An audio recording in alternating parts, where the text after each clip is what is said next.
I, at this point, wondered if at any stage you were entertaining notions of a career at the bar, or had you not really got that far in your own mind, you were simply thinking, I'm going to go and practice in Alice Springs, which of course, as I know, happened in August 1961.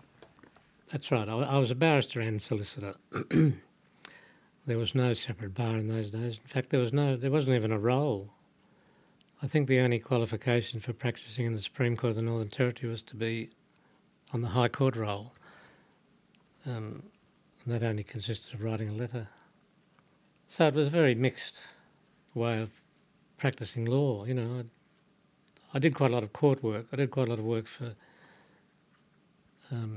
Aborigines, as you'll see from the John Faines book. It sounds to me that in many ways yours was, if I use the quote, the road less travelled when it came to your career. And in those days, in those early days at Alice Springs, what were you thinking as a young solicitor and barrister when you were practising? Did you have then thoughts about wanting to put things to rights as far as Aborigines were concerned, or were you motivated by other interests in terms of the law? What sorts of things were motivating you in those days? What kind of fire in the belly did you have then? Well, I had a basic desire to make a living.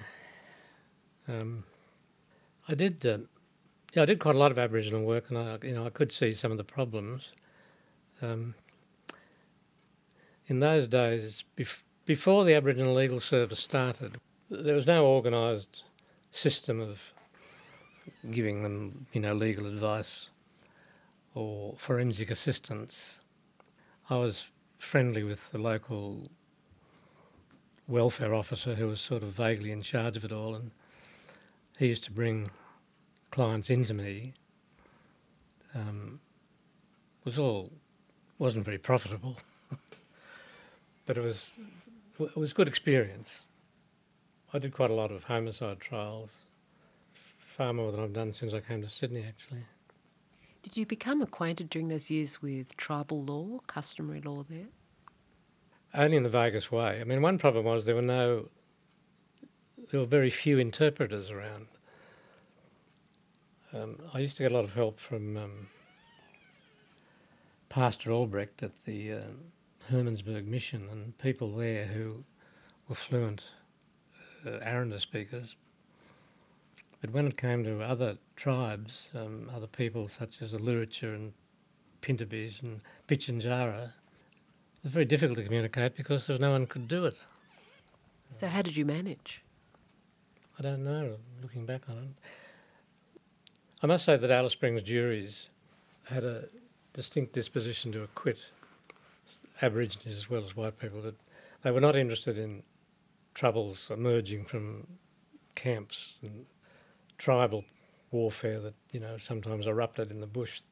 They really weren't interested in that very much so. So they usually acquitted. I remember one case, I'll never forget it actually, it was in the days of the Blue Streak rocket tests at near Oodnadatta. And the Commonwealth wanted to make sure they weren't going to kill people in the process.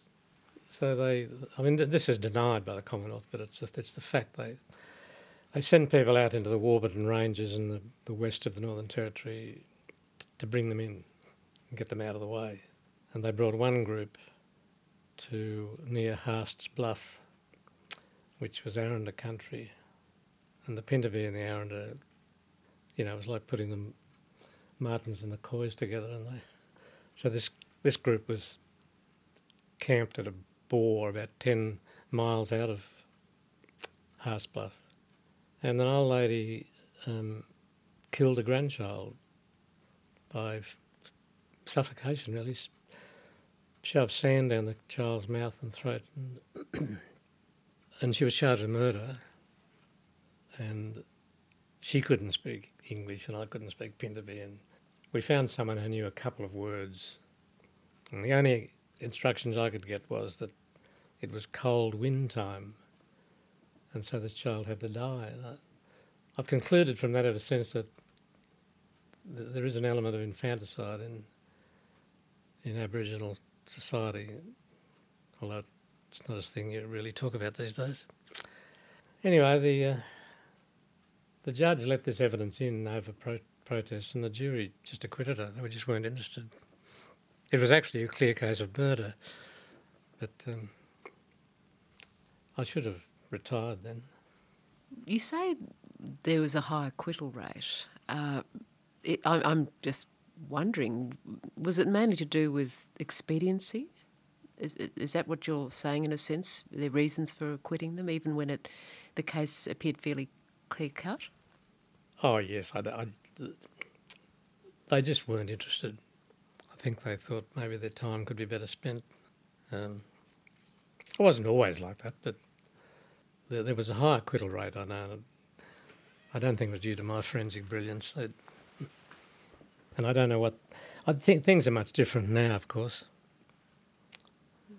So what tips or techniques then, in a sense, did you develop during those years that were to serve you in good stead for later, do you think? Oh dear.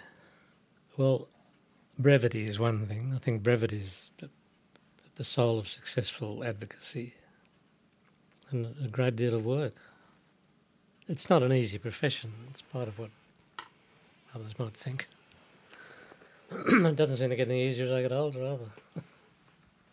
Of course, you've written about the jury system, and there is this book that you've written, that you wrote many years later, called Sorely Tried, Democracy and Trial by Jury in New South Wales. Those early years in Alice Springs, those formative years, and your experience of juries then, were they in some ways the beginnings of your interest in jury systems and your concerns about juries? Yes, but you have to remember that I've really only been talking about homicide cases, which used to be capital cases. We didn't have juries at all, except in those cases in Alice Springs, until 1963 or 64.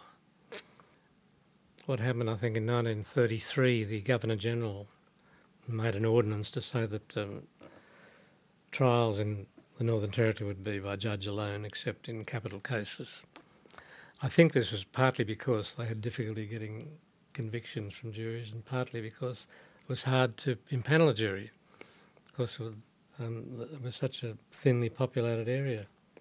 And I remember Garfield Barwick, when he was Attorney General, he procured an amendment to the Northern Territory Supreme Court Act to provide for jury trial in all indictable offences, which really brought it into line with Section 80 of the Constitution. I don't know whether the Governor-General's ordinance in 1933 was constitutionally valid or not.